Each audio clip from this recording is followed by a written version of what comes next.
अस्सलाम वालेकुम, नमस्ते, सत श्री अकाल, हेलो एवरीवन।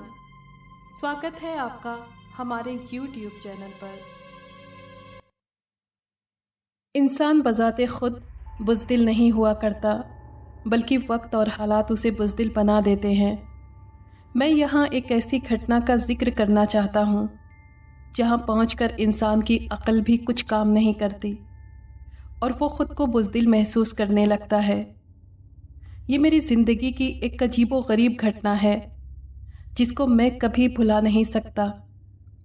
मैं डॉक्टरी पढ़ने के लिए लखनऊ गया हुआ था। मुझे क्योंकि रहने के लिए शहर में कोई मकान नहीं मिल सका था, इसलिए मैंने शहर से करीब 2 मील के फासले पर नई कॉलोनी में एक छोटा सा बंगला किराए पर ले रखा था।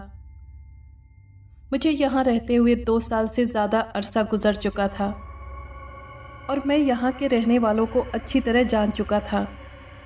हर एक में मोहब्बत और खुलूस, हमदर्दी का जज्बा कूट कूट कर भरा हुआ था, जो हर वक्त एक दूसरे पर जान देने के लिए तैयार रहते थे। मेरा बंगला कानपुर जाने वाली सड़क पर था। मैंने इस इलाके में कभी किसी किस्म का कोई ख़तरा महसूस नहीं किया। अक्सर ऐसा भी इत्तफाक हुआ कि शहर से लौटते वक्त मुझे देर हो गई और किसी सवारी के न मिलने के कारण मुझे अकेले अपने बंगले पर जाना पड़ा था। लेकिन 23 दिसंबर की रात मेरे लिए एक नया अजूबा लेकर आई थी जिसको मैं कभी नहीं भूल सकता। मेडिकल इंस्टीट्यूट में डॉक्टर मिश्रा से एक सीरियस केस पर बातचीत करने की वजह से मुझे देर हो गई।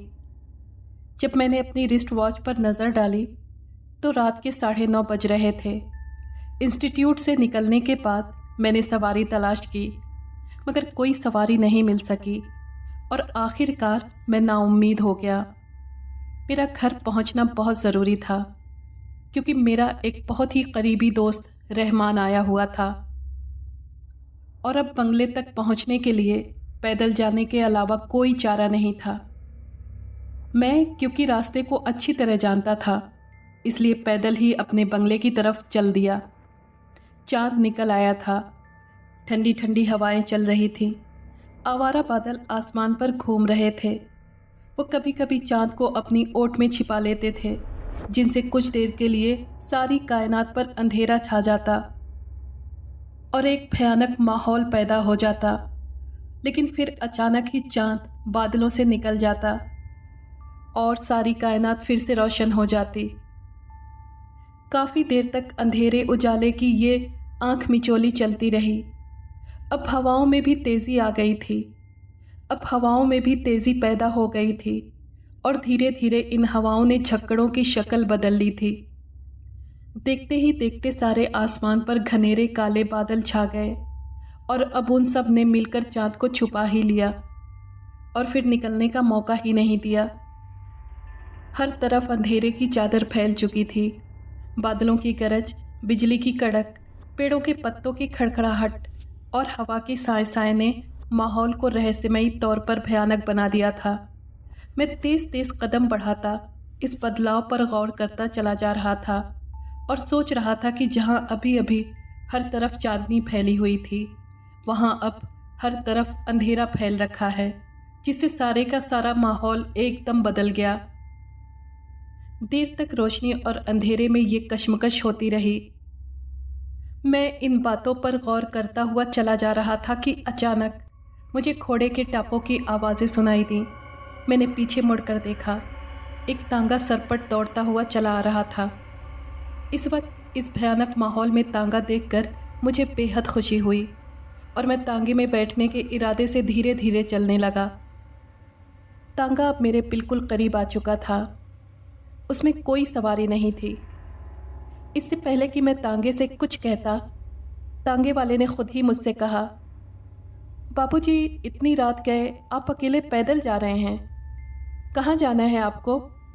आइए मेरे तांगे में बैठ जाइए, मुझे भी उधर ही जाना है जिधर आप जा रहे हैं। पहले तो मैंने कुछ सोचा, लेकिन इस भयानक माहौल में सवारी की ज़रूरत महसूस करते हुए मैं उसमें बैठ गया। कोचवान ने घोड़े के चाबुक लगाया और घोड़ा सरपट दौड़ने लगा।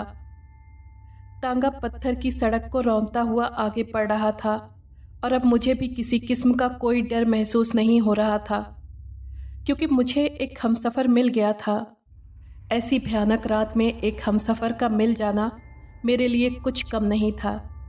मेरा रास्ता आसानी से कट रहा था। मैं माहौल से बेपरवाह अपने दिल में अपने दोस्त रहमान का ख्याल लिए धीरे से मुस्कुरा रहा था, क्योंकि बहुत अरसे बाद मेरी उससे मुलाकात होने वाली थी। इस अरसे में वो कितना बदल चुका होगा, मैं अपने दोस्त के बारे में सोच रहा था कि अचानक कोचवान ने घोड़े की रासें खींच लीं और घोड़ा हिनहिनाता हुआ रुक गया। मैंने चारों तरफ का जायज़ा लिया। तांगा एक पुराने मकान के सामने ठहरा हुआ था, जहाँ से मेरा बंगला करीब 1 फरलांग की दूरी पर था। मैंने तांगे वाले से रुकने का कारण मालूम किया तो वो कहने लगा, बाबूजी, बस हमको यहीं तक आना था, अब हम आगे नहीं जाएंगे। अरे भाई, मेरा बंगला थोड़ी दूर ही तो रह गया है, मौसम ख़राब है, तो मुझे बंगले तक छोड़ आओ, बड़ी मेहरबानी होगी। नहीं बाबूजी, अब हम आगे नहीं जा सकते, रात काफ़ी बीत चुकी है, आप हमें मजबूर ना करें। आपका बंगला थोड़ी दूर ही तो रह गया है, इसलिए आप पैदल ही चले जाइए तो बेहतर होगा। उसने जवाब दिया। ठीक है, मैंने कहा और तांगे से उतर गया। अपनी जेब से पैसे निकालकर उस तांगे वाले की तरफ बढ़ा दिए। उसने पैसे लेने के लिए हाथ आगे बढ़ाए। अचानक बिजली चमकी और मैं लरस गया। मैंने देखा कि उस तांगे वाले के दोनों हाथ उल्टे थे। डर से मेरी आंखें फैल गईं। वो पैसे लेकर चल दिया और मैं गुमसुम खड़ा जाते हुए तांगे को देखता रहा। उसके बाद जो कुछ मैंने देखा वो और भी ज़्यादा हैरान कर देने वाला था, जिसे देखकर एक बहादुर से बहादुर इंसान भी कांप सकता था। मैंने देखा कि वो तांगा करीब 10 कदम चलकर अचानक गायब हो गया, लेकिन घोड़े के टापों की आवाज़ें मेरे कानों में बराबर आती रहीं। ये देखकर मेरे होश उड़ गए। मेरा दिल सीने में ज़ोर ज़ोर से धड़कने लगा और मैं वहाँ से बेतहाशा भाग खड़ा हुआ। घबराहट में मुझे रास्ते का भी पता नहीं चल रहा था कि मैं कौन से रास्ते पर जा रहा हूँ। मुझे चलते चलते काफ़ी देर हो चुकी थी, लेकिन बंगले का कहीं अता पता नहीं था। मैंने होश हवास पर काबू पाया तो मुझे महसूस हुआ कि मैं रास्ता भटक गया हूँ और बंगला अभी काफ़ी दूर है। मुझे ज़बरदस्त धक्का लगा, लेकिन जल्द ही मैंने अपने आप पर काबू पा लिया और फिर मैं अपने बंगले की तरफ तेज़ी से बढ़ने लगा। मैं अभी कुछ ही दूर चला था कि हल्की हल्की बारिश होने लगी, लेकिन मैं बारिश की परवाह किए बगैर आगे बढ़ता रहा। तभी मेरे कानों में एक जानी पहचानी आवाज़ टकराई और मैं चौंक पड़ा। अरे प्रकाश बाबू, आज आप अकेले पैदल क्यों भागे जा रहे हैं? आइए मैं आपको बंगले तक छोड़ाऊं। बारिश काफ़ी ज़ोर से हो रही है, आप बंगले तक पहुंचते पहुंचते भीग जाएंगे। ये कल्लू तांगे वाले की आवाज़ थी, जो अचानक दाहिनी तरफ जाने वाली सड़क से प्रकट हुआ था। पहले तो मैं कुछ ठिठका, लेकिन फिर लपक कर उसके तांगे में बैठ गया, क्योंकि मैं अक्सर उसके तांगे पर बैठकर अपने बंगले तक आया करता था। तांगे पर बैठते ही मैंने कल्लू से सवाल किया, कल्लू, इस वक्त तुम इधर कहाँ से आ रहे हो? बाबूजी, आज पैसेंजर ट्रेन कुछ लेट हो गई थी। इधर करीब कुछ सवारियाँ थीं, मैं उन्हें ही छोड़ने इधर आया था। बाबूजी, आप कुछ घबराए हुए मालूम होते हैं, क्या बात है? हाँ कल्लू, तुम ठीक कहते हो, मुझे कुछ डर सा मालूम हो रहा था। अच्छा हुआ तुम मुझे मिल गए। आज मौसम भी कुछ ख़राब है और फिर। इतना कहकर मैं खामोश हो गया और कुछ सोचने लगा। कल्लू ने फ़ौरन मुझसे सवाल किया, फिर क्या? दरअसल कल्लू, इंसान की ज़िंदगी में कभी कभी ऐसी घटनाएं भी घट जाती हैं जिनका उसे वहमो गुमान भी नहीं होता, और जब कोई ऐसी घटना अचानक सामने आ जाती है तो वो उसके बारे में सोचता ही रहता है। आज ऐसी ही एक घटना मेरे साथ भी घटी। और इतना कहकर मैंने मेरे साथ गुजरी सारी घटना सुनानी शुरू कर दी। वो मेरी बातों को गौर से सुनता रहा और धीरे धीरे मुस्कुराता रहा। मूसलाधार बारिश होने के बाद अब बादल छट गए थे और चांद बादलों की ओट से बाहर निकल आया था और मेरा बंगला दूर से साफ दिखाई दे रहा था। मैं भी उसे घटी हुई सारी घटना करीब करीब पूरी सुना चुका था और घटना की आखिरी कड़ियां जोड़ रहा था। तांगा बंगले के नज़दीक पहुंच चुका था जब मैंने घटना की एक रहस्यमयी कड़ी जोड़ते हुए ये कहा कि उस तांगे वाले के दोनों हाथ उल्टे थे। तब उसने फौरन ही अपने दोनों हाथ मेरे तरफ बढ़ा दिए। बाबूजी, ऐसे तो नहीं थे उसके हाथ। मैंने उसके हाथों पर नज़र डाली तो मेरा दिल धक से रह गया और मैं शॉक्ड रह गया, क्योंकि उसके हाथ भी बिल्कुल वैसे ही थे जैसे पहले तांगे वाले के थे। मैंने एक नज़र उसके चेहरे पर डाली तो मैं ये देखकर हैरान रह गया कि वो कल्लू नहीं था, बल्कि वही तांगे वाला था जो मुझे पहले मिल चुका था। सर्दी के बावजूद मेरे जिस्म से पसीना निकलने लगा और मैं आनन फानन उस तांगे से कूद पड़ा।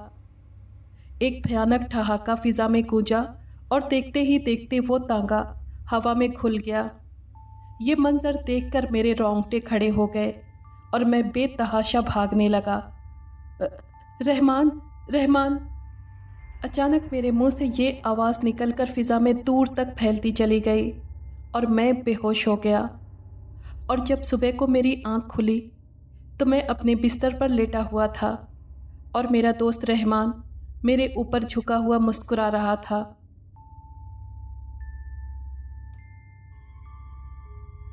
अगर आपको ये कहानी पसंद आई है तो प्लीज़ लाइक और शेयर करें और कमेंट बॉक्स में अपनी राय का इजहार कीजिए। अगर आपने हमारे चैनल को अभी तक सब्सक्राइब नहीं किया है तो प्लीज़ सब्सक्राइब कर लें और बेल आइकन को प्रेस कर दें ताकि आने वाली हर कहानी का नोटिफिकेशन आपको मिल सके। शुक्रिया।